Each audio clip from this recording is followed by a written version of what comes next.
What happens when 20,000 people decide to turn their daily lives into a scientific experiment? Writing for Stat News on 24 June 2026, Manoush Zomorodi details an experiment in citizen science that tested lab findings against the reality of a 9-to-5. By turning 20,000 public radio listeners into research participants, the project examined whether short walking breaks could actually survive a day of meetings and deadlines. The piece moves past the usual wellness advice to ask a bigger question. Can involving the public in the science itself help fix the growing disconnect between people and health institutions? Written by Manoush Zomorodi in Stat News, narrated for Arva. Journalists don't usually appear in the byline of peer-reviewed scientific papers, but recently I received an email I'd been waiting on for nearly 3 years.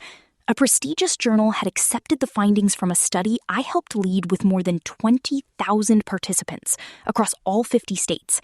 It was published Tuesday evening in the British Journal of Sports Medicine. My team at NPR had joined forces with physiologist Keith Diaz's at Columbia University Medical Center to test his lab findings.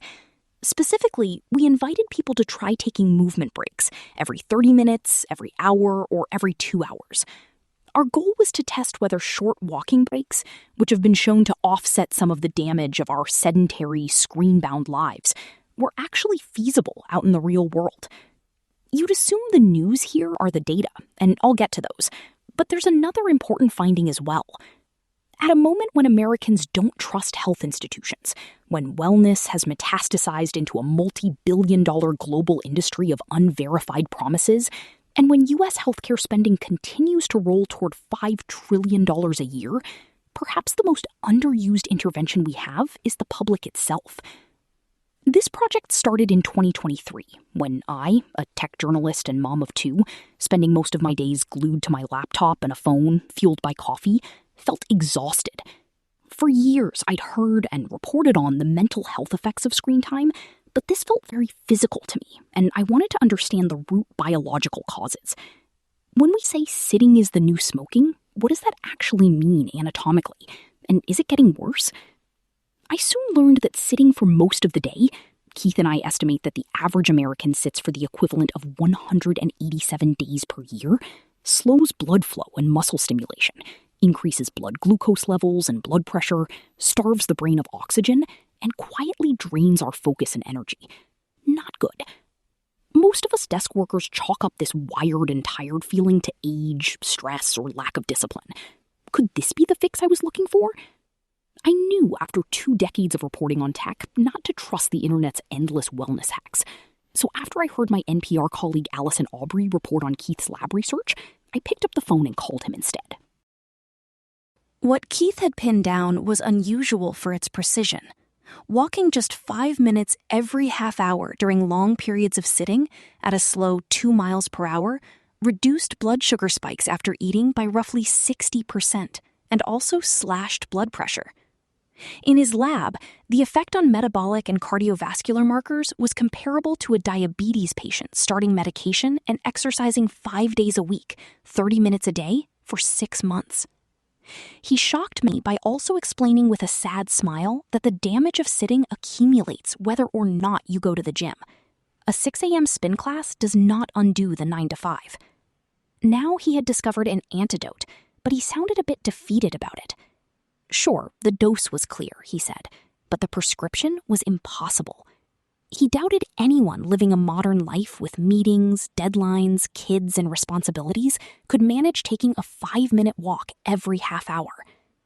What we need, he told me, is to change a culture that equates sitting, from kindergarten to retirement, with productivity.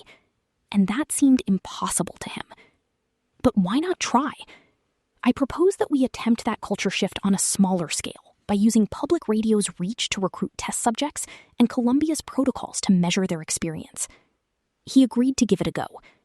I had no idea what we were getting into. To turn this journalism project into a vetted scientific one, our teams had to submit the design to Columbia's Institutional Review Board, the independent ethics committee that reviews any study involving human subjects and decides whether the protocol is sound enough to produce trustworthy data. After we got the final go-ahead, my colleagues and I did a special podcast series. I went on Morning Edition and did an Instagram video that got millions of views.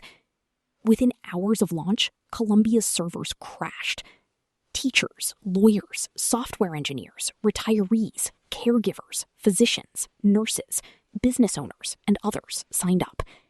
In the end, we enrolled approximately 20,000 participants. People chose to sign up to take breaks every half hour, or every 2 hours. They tracked their baseline activity for a week and then embarked on trying to take movement breaks for 2 solid weeks. After 3 weeks, the findings confirmed 2 things. First, the intervention is feasible in real life. Most participants stuck with it, especially at the hourly cadence, which the paper identifies as the sweet spot between effort and effect. Second, movement breaks improve what researchers call psychosocial outcomes, people's mood and behavior. We could not measure participants' blood sugar or blood pressure in this trial, but our self-reported surveys showed fatigue fell by roughly a quarter on days people moved versus days they didn't. People's positivity improved, they pulled away from doom scrolling, and perhaps most surprising, productivity ticked up slightly by 4%. In addition to data, we got thousands of stories.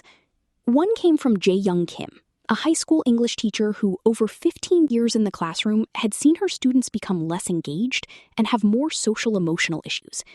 She wondered whether movement breaks could help with that, and her own worries about becoming diabetic. So she turned our study into a unit on media literacy and data collection for her 9th and 11th graders.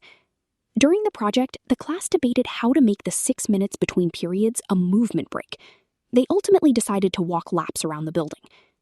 When Jae-Young reported feeling better after taking breaks, the students launched into a discussion about the placebo effect. They also discussed what constitutes good information. I explained to them it's about getting data, she told them. How do we obtain data? How do we know this is a trusted source?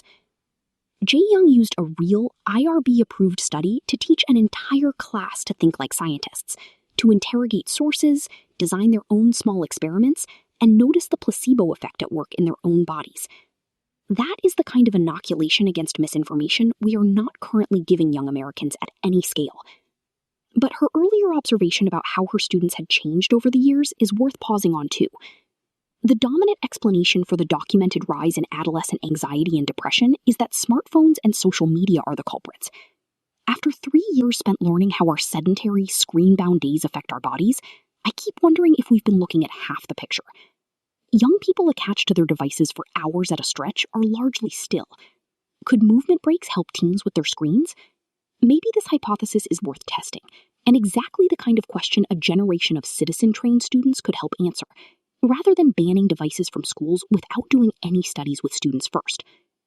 Some of our participants had major health breakthroughs too. Dana Lopez-Miley, a 43-year-old HR specialist who had survived a stroke from hereditary atherosclerosis and was on insulin, kept up her walking breaks, layered in a few other small lifestyle changes, and 6 months later watched her blood sugar drop into the pre-diabetic range as she began tapering her medication.